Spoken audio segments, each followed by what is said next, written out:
Bom, pessoal, então vamos lá, vamos iniciar a nossa aula de hoje, né? Nossa terceira aula da UC de termodinâmica. Bom, pessoal, na aula passada eu abordei com vocês aí sobre as máquinas térmicas, né? O que que é a máquina térmica, né? A máquina térmica, eu preciso de uma fonte de calor. Esse calor que é gerado, parte dele, ele vai se transformar em um trabalho, né? Um trabalho útil. E aquilo que não foi gerado de trabalho, ou seja, aquele calor que, de certa forma, não foi utilizado, foi desperdiçado, ele vai para uma fonte fria, né? E a gente viu aí, né, que todas as máquinas térmicas são projetadas pelo ciclo de Carnot, né? O Carnot ali que determinou ali a máquina de maior rendimento. Então, todas as máquinas térmicas que a gente tem existentes aí, ciclos de turbina a vapor, quer que seja, motor a combustão, é baseado na máquina de Carnot, né? Então se aproxima para o rendimento ideal de Carnot. E a gente viu também que pelas leis a gente não consegue uma máquina que é perfeita, né? Ou seja, todo o calor que é gerado vira trabalho, né? Sempre tem alguma perca, seja de qualquer origem que for. Pode ser de origem de atrito, térmica, né? Qualquer outro tipo aí de perca que a gente tem em um sistema. E na aula de hoje, pessoal, a gente vai ver o ciclo termodinâmico de refrigeração, né? E da climatização, que é um processo reverso da máquina térmica, né? Então, por exemplo, na máquina térmica, como é que era o ciclo, né? O ciclo ele ia assim de um ponto, né? Então, deixa eu só mostrar aqui para vocês, só para efeito de comparação, né? Deixa eu só compartilhar de novo aqui, pegar um outro slide que a gente viu da aula passada.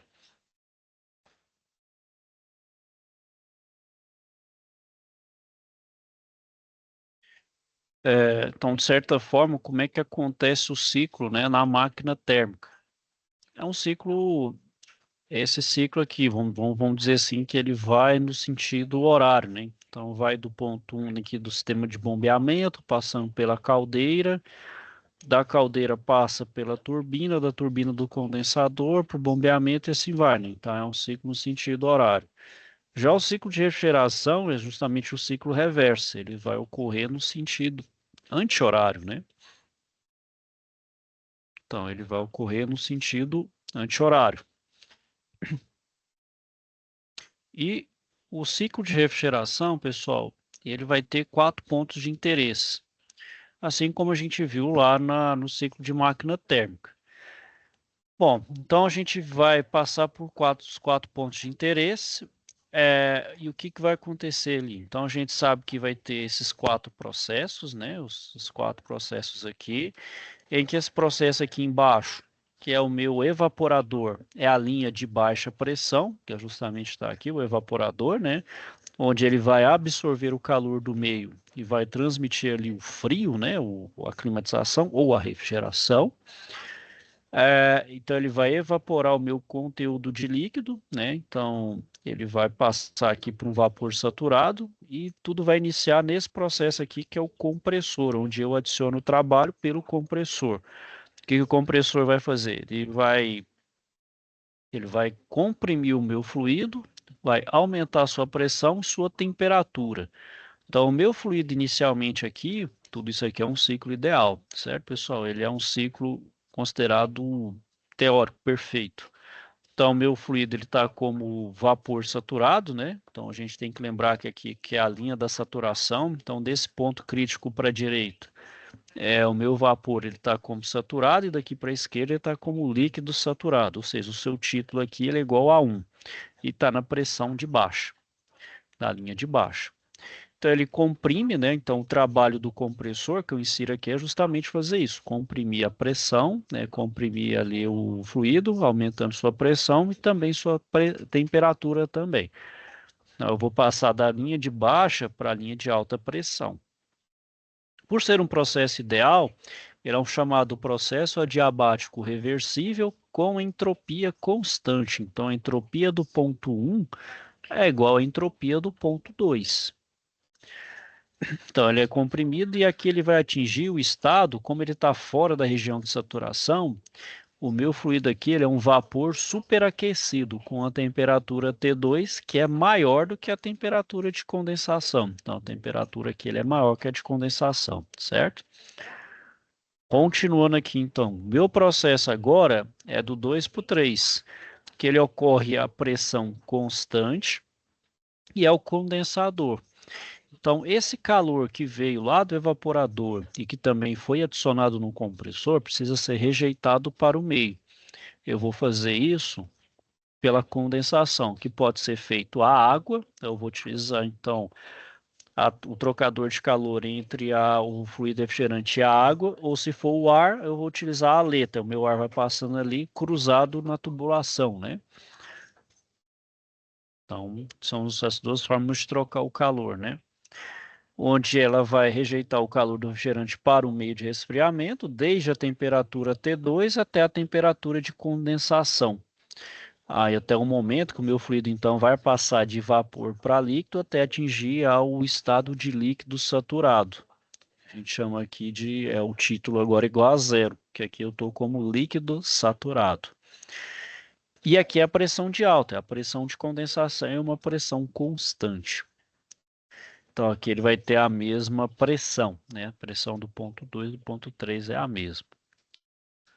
O processo 3 para o 4, pessoal, aqui idealmente, então ele acontece em entropia constante, perdão, entropia não, entalpia constante, é um processo isoentálpico, onde eu vou ter aqui o meu dispositivo de expansão, onde ele vai passar de líquido saturado para uma mistura de líquido e vapor, onde a gente vai chamar aqui vapor de flash. Bom, por que que forma esse vapor de flash? Isso aqui, pessoal, toda vez que passar por um dispositivo de expansão, sempre vai se formar uma parcela de vapor, e o vapor de flash. Então eu preciso tomar um cuidado, por exemplo, porque esse vapor de flash não seja muito grande. Por quê? Se tiver muito conteúdo de vapor, quando ele passar lá no evaporador, eu só vou ter mudança de temperatura no calor sensível. Não tem como, então vai ser pouco conteúdo de líquido que você vai evaporar. Então diminui bastante. Então o que você vai fazer aqui? Tem que diminuir isso aí, depois eu vou explicar nas outras UCs. Mas só lembrando aqui de forma ideal, ele vai atingir aqui uma mistura de líquido e vapor, né? Que está dentro da região aqui, onde agora tem as duas fases, né? Líquido e vapor. Aí então ele vai baixar a pressão, né? Vai sair da pressão de baixa para pressão de alta para pressão de baixa.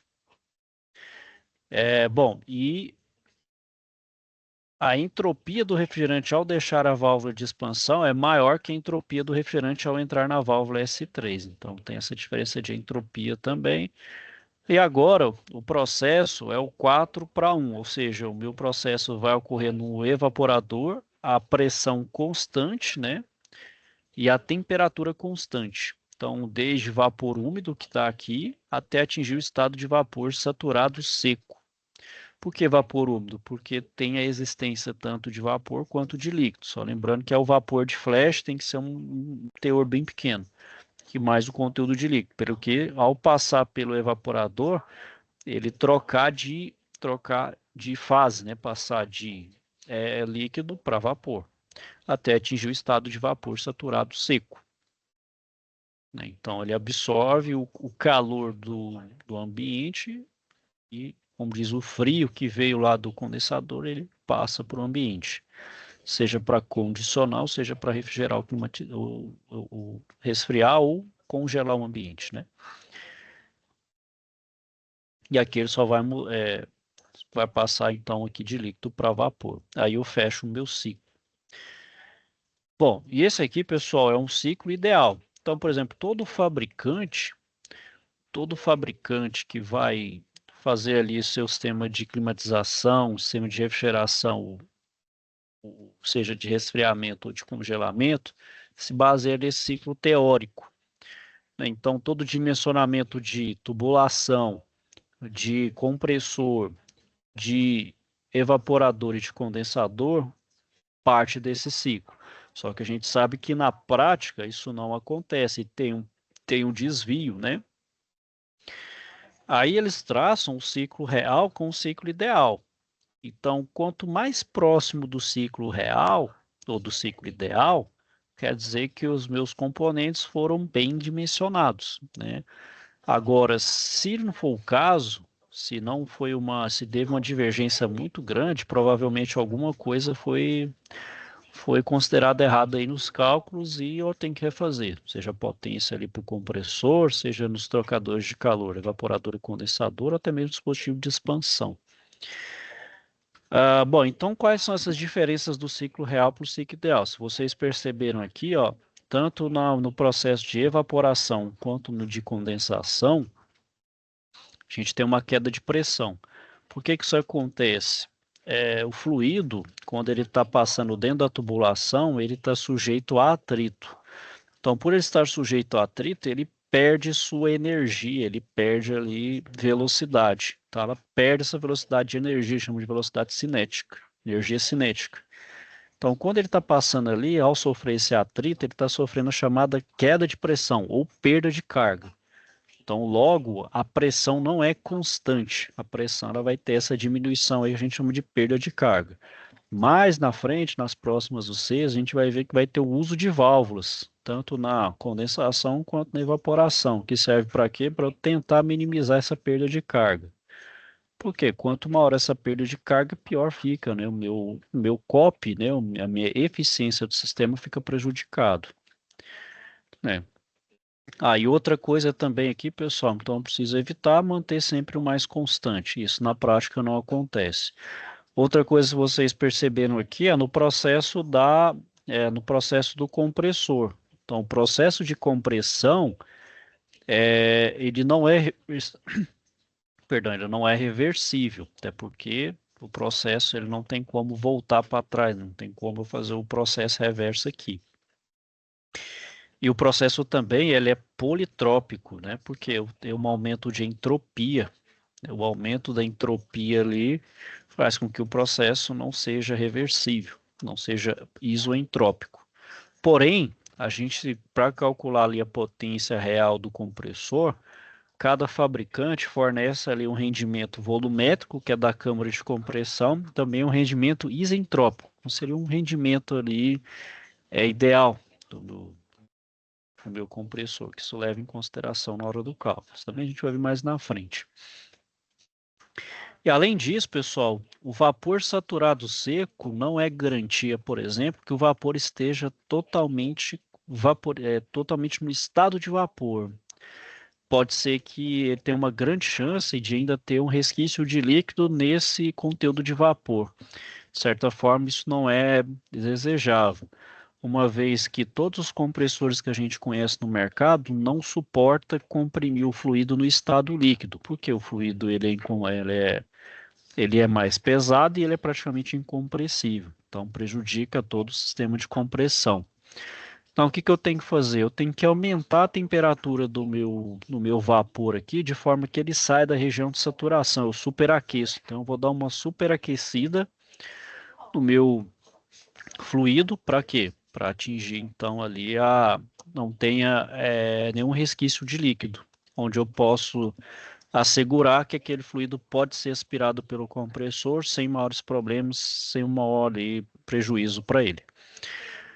Ah, e esse teste de superaquecimento também a gente vai ver, pessoal, eles utilizam também para testar, ver se tem excesso ou falta de fluido refrigerante, né?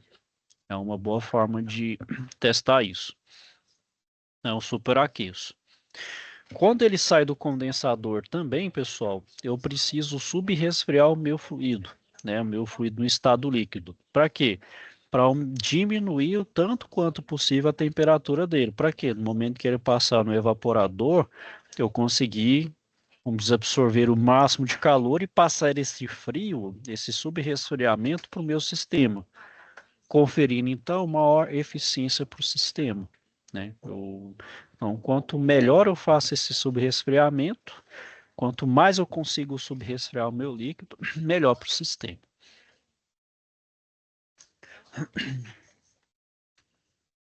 Bom, então, como eu falei, pessoal, no processo de compressão, ele é um processo politrópico, né, ao invés do ciclo isento, o processo isentrópico. Então, essa diferença de temperatura na descarga do compressor pode ser muito elevada, né? Então, de fato, no ciclo real, essa temperatura de descarga pode ser muito grande. E a gente tem que lembrar que no meu compressor tem o óleo lubrificante atuando ali. Então, se a temperatura aumentar demais, altera a viscosidade do fluido lubrificante. Opa, pode ser que eu tenha necessidade, por exemplo, de resfriar o meu cabeçote do compressor para poder justamente diminuir essa temperatura de descarga. Eu vou ter que usar algum tipo de resfriamento, pode ser a ar ou a água, dependendo da temperatura. Geralmente o que acontece, por exemplo, com o R22 e o 717, que é a amônia, certo? Bom, pessoal, e com relação aos cálculos, né, de dimensionamento aí, deixa eu só tomar água aqui, pessoal, rapidinho.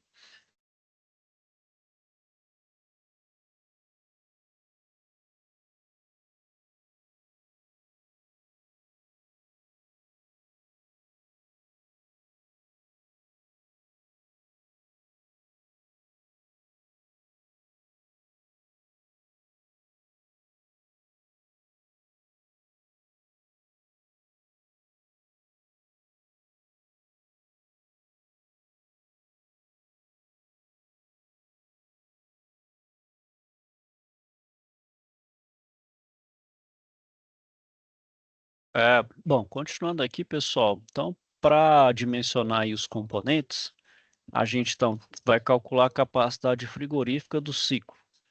Geralmente, essa capacidade frigorífica do ciclo é pela carga térmica, né? Então, quando a gente calcula a carga térmica, é justamente o dimensionamento da capacidade frigorífica do meu evaporador, né? E o que que é isso? É a quantidade de calor por unidade de tempo retirada do meio. Então, a carga térmica é isso, é o quanto de calor eu preciso retirar daquele meio para climatizar ou para refrigerar ele, né? A outra forma de calcular é por essa fórmula aqui, ó, que é justamente a massa de fluido refrigerante vezes a diferença de entalpia. A diferença de entalpia do ponto 1, que é depois do evaporador, menos a entalpia do ponto 4, que é antes do evaporador. Então, é o ponto depois e o ponto antes. Aí eu acho a capacidade frigorífica, além da carga térmica, né?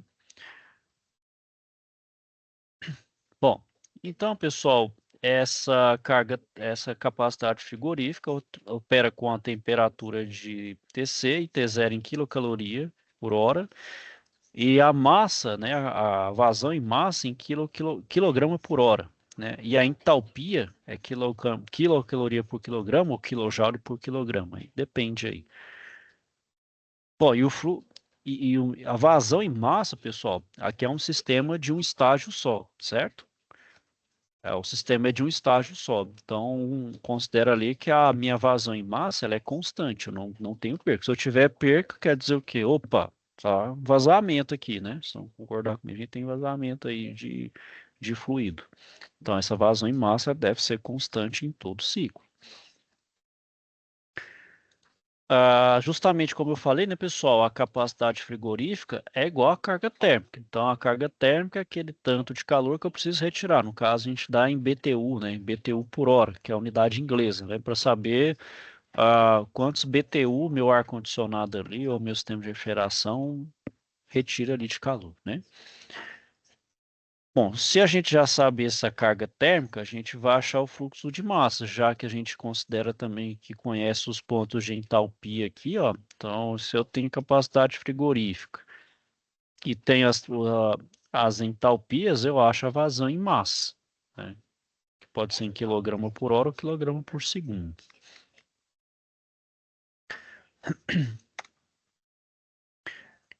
Bom, sobre a potência do compressor, aqui é a potência teórica, né? É a quantidade de energia por unidade de tempo, né? Que aí é o watt, né? Que passe do estado 1, que é a sucção, para o estado 2, que é a descarga, né? Considerando ali um processo isentrópico.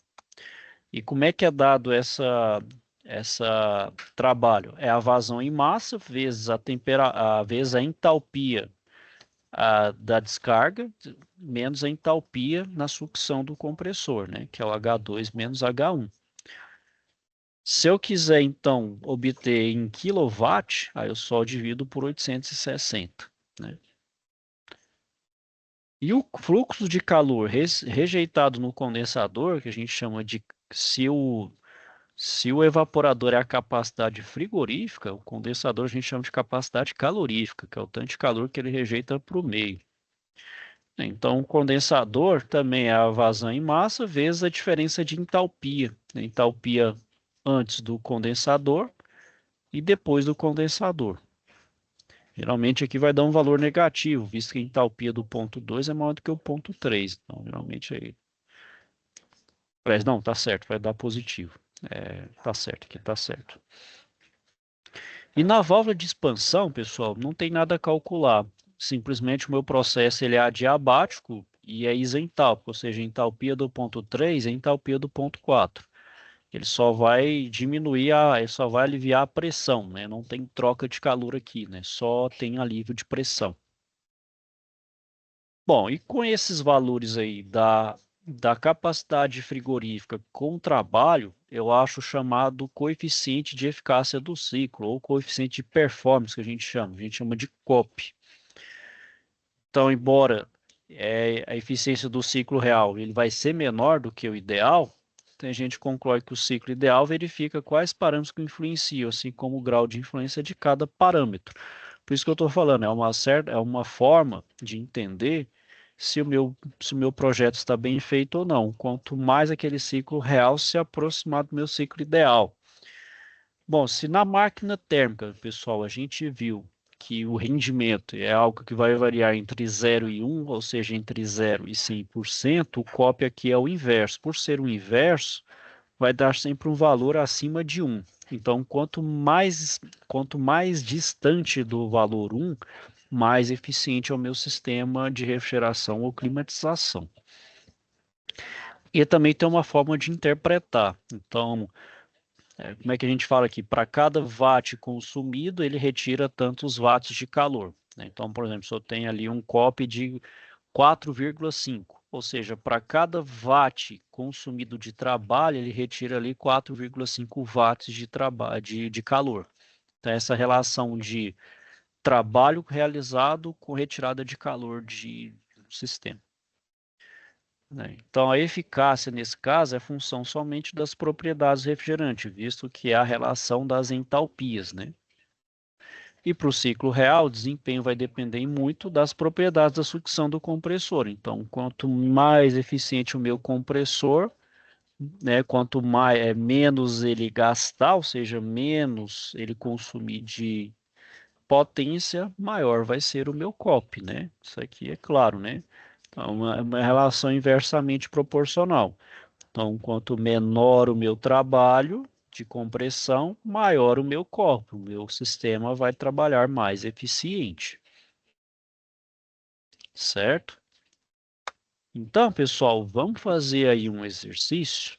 Vamos calcular aí o COP teórico de um aparelho de ar-condicionado, marca Midea, modelo MI 45G DHNUMA, cuja capacidade frigorífica ele é de 4,5 kW.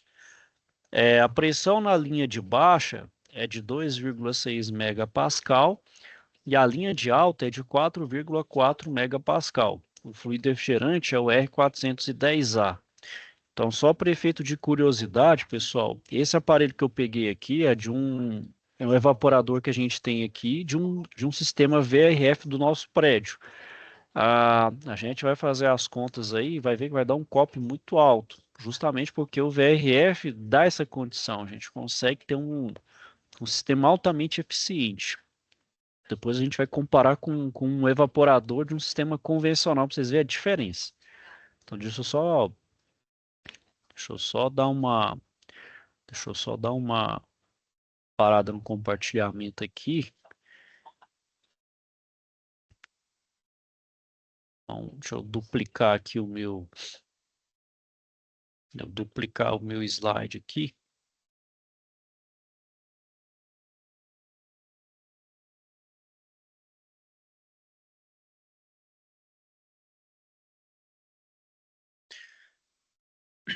Deixa eu só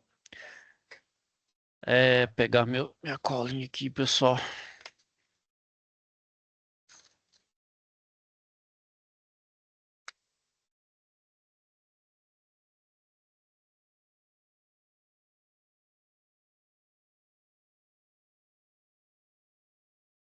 Bom, pessoal, então, deixa eu compartilhar de novo.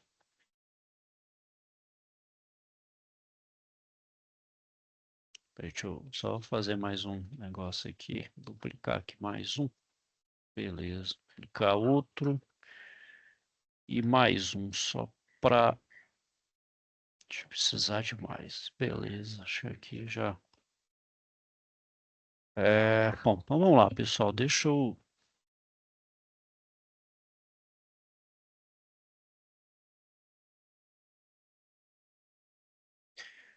Bom, pessoal, então, vamos pegar os dados aqui, né? Então, a gente sabe que a capacidade frigorífica, né, do meu sistema é de 4,5 quilowatts.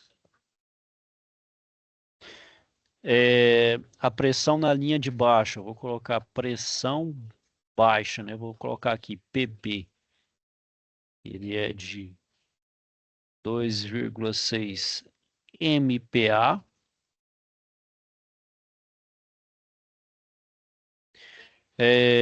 A pressão da linha de alta, né? Eu vou chamar aqui de PA. Ela é de 4,4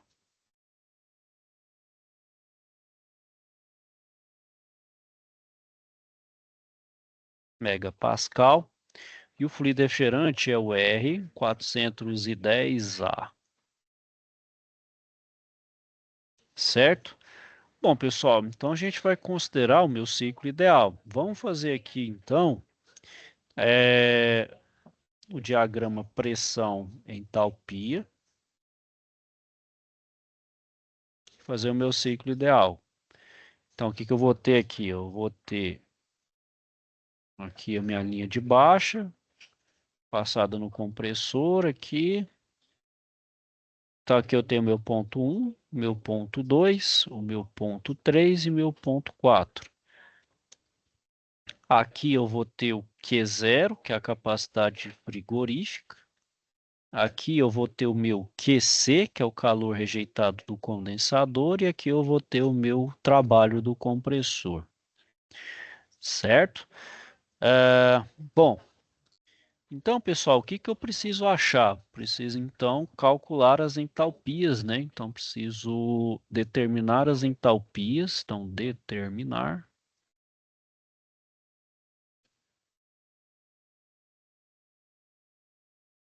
Então, determinar as entalpias.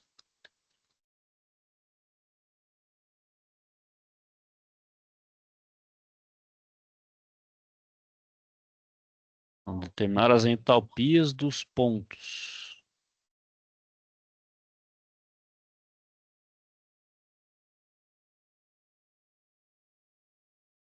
Então, dos pontos 1, 2, 3 e 4. Então, tem que achar as entalpias desses 4 pontos, certo?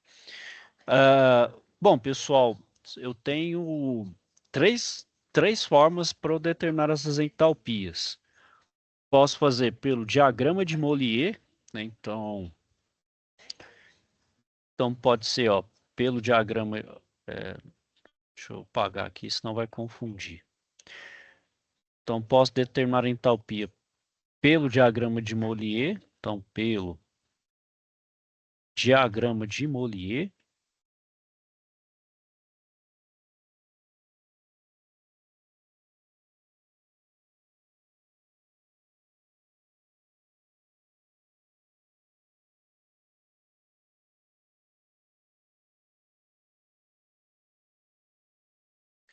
Então, posso ser pelo diagrama de Mollier, pela tabela de saturação.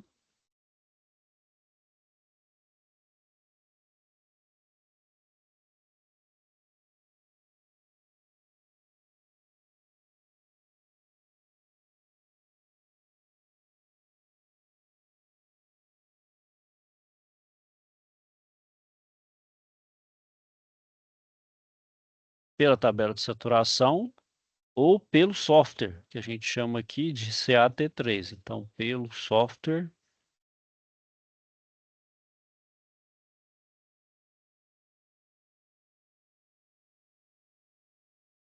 CATT3. Vou mostrar para vocês cada um aqui, ó.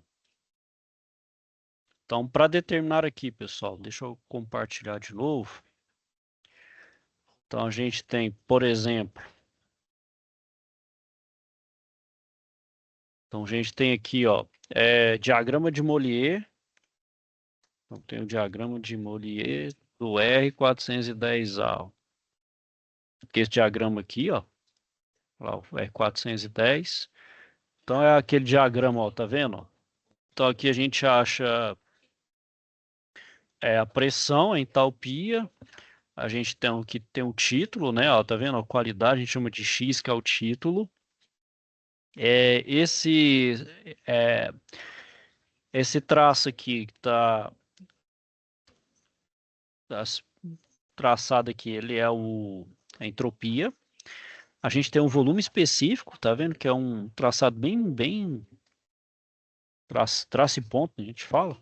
Tracejado, perdão, é tracejado. Fugiu aqui o nome da palavra. Tem esse tracejado maior, esse maior aqui é a entropia, esse menorzinho aqui é o volume específico.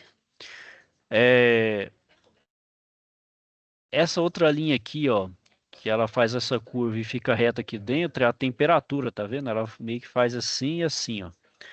Então a gente tem entalpia, pressão, então já são duas. A gente tem entropia, o título e o volume específico e a temperatura. Então a gente tem 6 características aí do meu sistema. O mais importante que eu preciso achar é a entalpia. Então, se eu cruzar duas propriedades, eu acho as outras 4. Então, eu preciso de pelo menos 2 propriedades. Pode ser combinando qualquer uma, eu acho as demais. Então, a gente pode fazer pelo diagrama de Mollier. O outro é a tabela de saturação. Então, tabela de saturação R410A. Então, eu tenho a tabela, tá vendo? Ó, saturação. Então, aqui eu tenho a pressão em PSI, que é a unidade inglesa, eu tenho que fazer conversão. E o outro, pessoal, esse softwarezinho, não sei se eu acho que está disponível aí na plataforma. Esse software aqui, ó. Computer Aided Thermodynamic Tables. Eu vou utilizar esse aqui, que para mim é o mais prático. Que nada mais é que você pegar aquele diagrama de Mollier e jogar aqui, ó. Tá vendo? Ó, R410. Aí eu vou calcular, ó. Então, por exemplo, eu sei que o meu Eu sei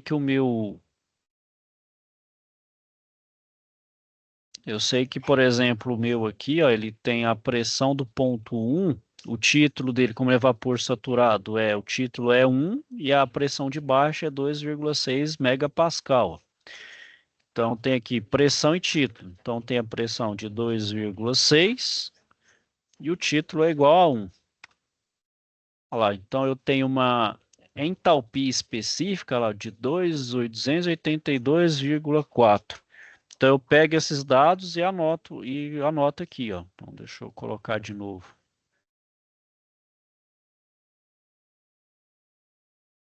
Deixa eu ver se volta as anotações aqui. Não...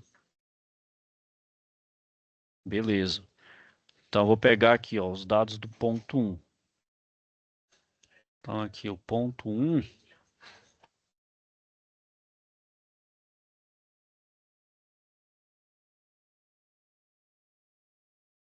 Então meu ponto 1 eu vou ter temperatura 1 de 42,97 graus Celsius.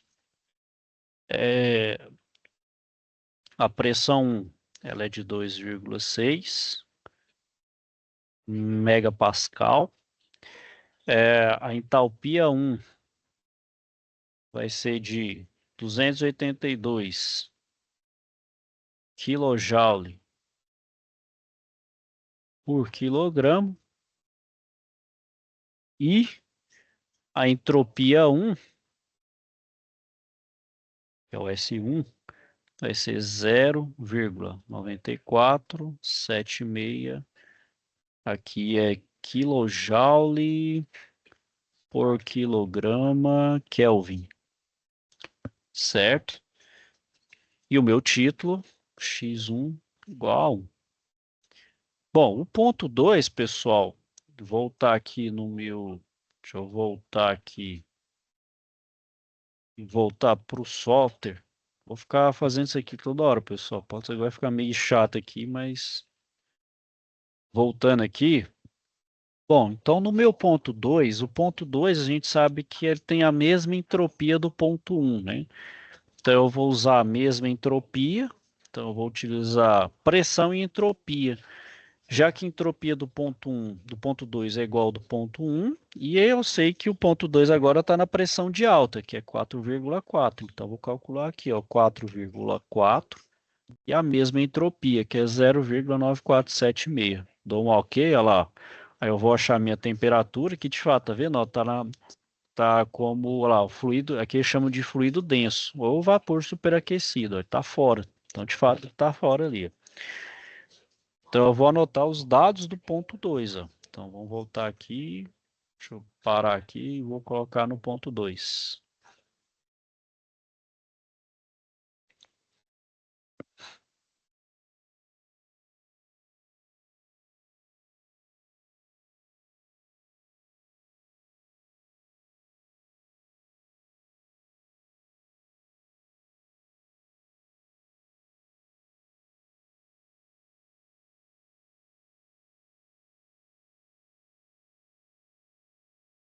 Deixa eu fazer melhor, pessoal. Espera aí, vamos facilitar. Vamos pegar vou pegar aqui um arquivo do Paint. Acho que fica melhor. Vamos pegar um arquivo do Paint aqui. Colocar aqui. Colocar também o software aqui junto. Eu vou compartilhar a janela aqui toda. Pronto. Aí fica melhor. Então vamos pegar lá, pessoal. Então a gente viu aqui vamos pegar os dados só para efeito ali. Então, Q0, ele é 4,5 quilowatts. A pressão de baixa, 2,6 megapascal. A pressão de alta é 4,4 megapascal. Bom, e é isso. Aqui então eu tenho justamente, né, meu diagrama pressão entalpia. Então aqui é pressão, aqui é entalpia. Então basicamente então tem a linha de alta aqui, a linha de baixa.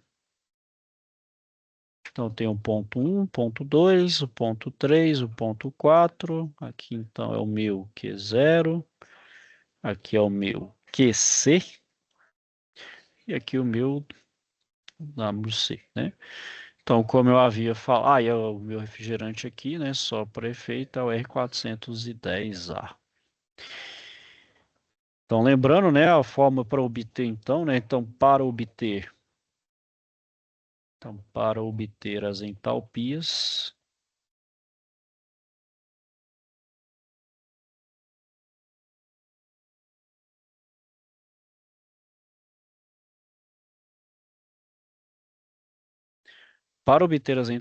então eu posso utilizar o diagrama de Mollier.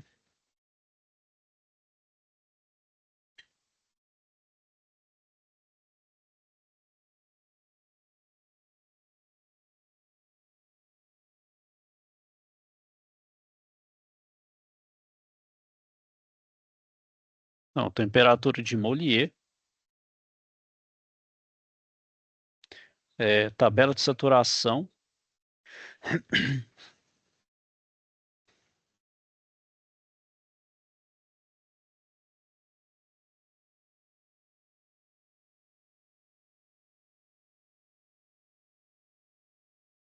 ou pelo software,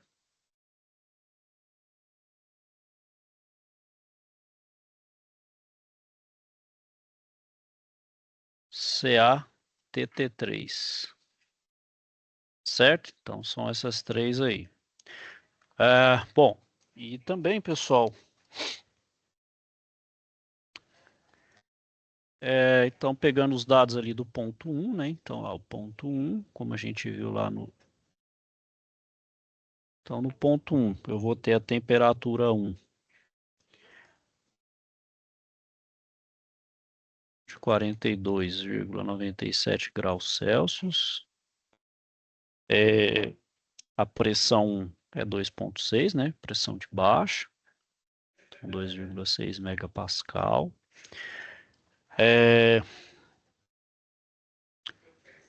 O título, né? O título 1 é igual a 1, vapor saturado.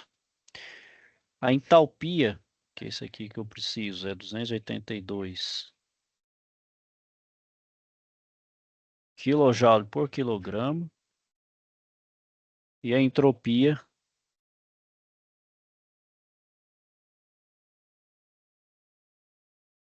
tá, kJ por quilograma Kelvin. Bom, o ponto 2, pessoal, como eu havia falado, a gente precisa, então, como a entropia é a mesma, então, por exemplo, S2, que é igual a S1, que é igual a 0,9476 kJ por quilograma Kelvin. E também a pressão de alta, né? Então, a pressão de 2 é a pressão de alta, que é 4,4 megapascal. Então, a partir desses dois dados aqui, eu acho outro. Então, tem a temperatura T2, 76,1 graus Celsius. E a entalpia aqui, ó, vai ser 294,5 kJ por quilograma.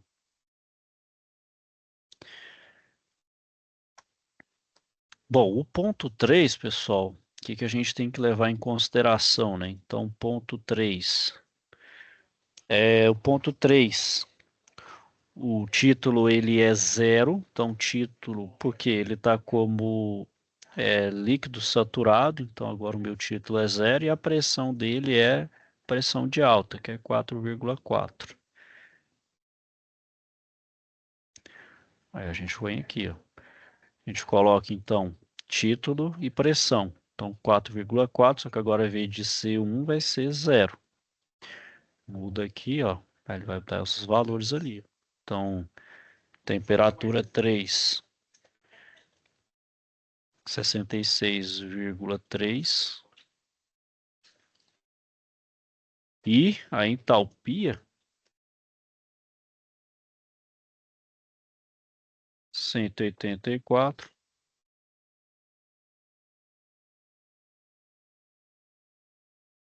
Certo? Então é o que eu preciso, as entalpias. Ó. Vou sublinhar aqui que é o que tem interesse para a gente aqui.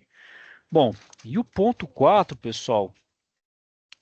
Bom, o ponto 4, então o ponto 4 aqui, a entalpia do ponto 4 é igual à entalpia do ponto 3, que é igual a 184,7 kJ por quilograma. Bom, a gente poderia parar por aqui, mas a gente pode pegar os outros dados. Então, o ponto 4 aqui está na linha de baixa pressão. Então, agora ele é 2,6 megapascal.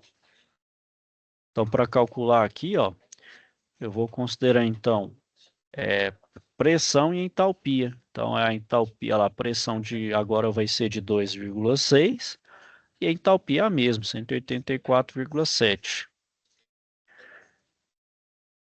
Então, de fato, ó, vai estar a temperatura 4 lá de 42,97.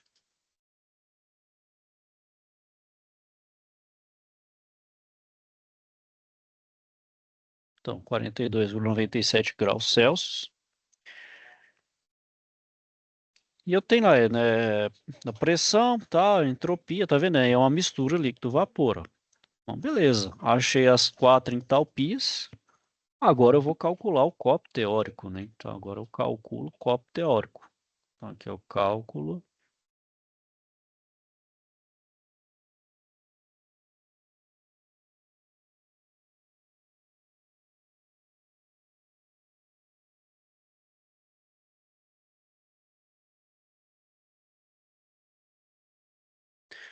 Copo teórico. Então, copo teórico aqui, pessoal, qual que é a fórmula?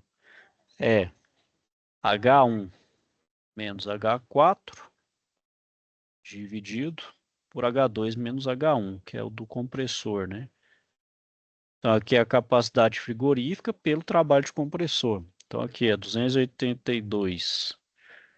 Vou colocar 282,4 para ficar mais exato, menos 184,7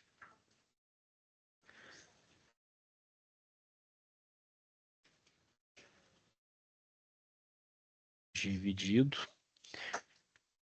294,4 menos 282.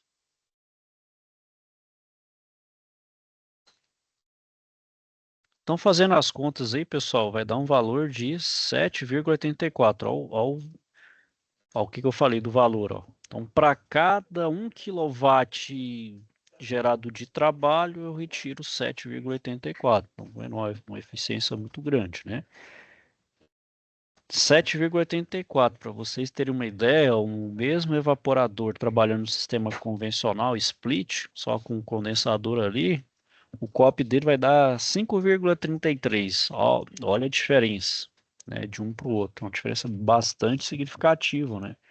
Então gasta muito menos, né, trabalha com muito menos folga, né? Vai com muito mais folga, na verdade, né? Vamos falar o inverso. Ele trabalha com uma certa folga aí, né? Bom, se eu tenho a capacidade frigorífica, pessoal, que eu falei lá que é de 4,5 kW, eu acho a vazão em massa, que é dado por essa fórmula aqui, ó.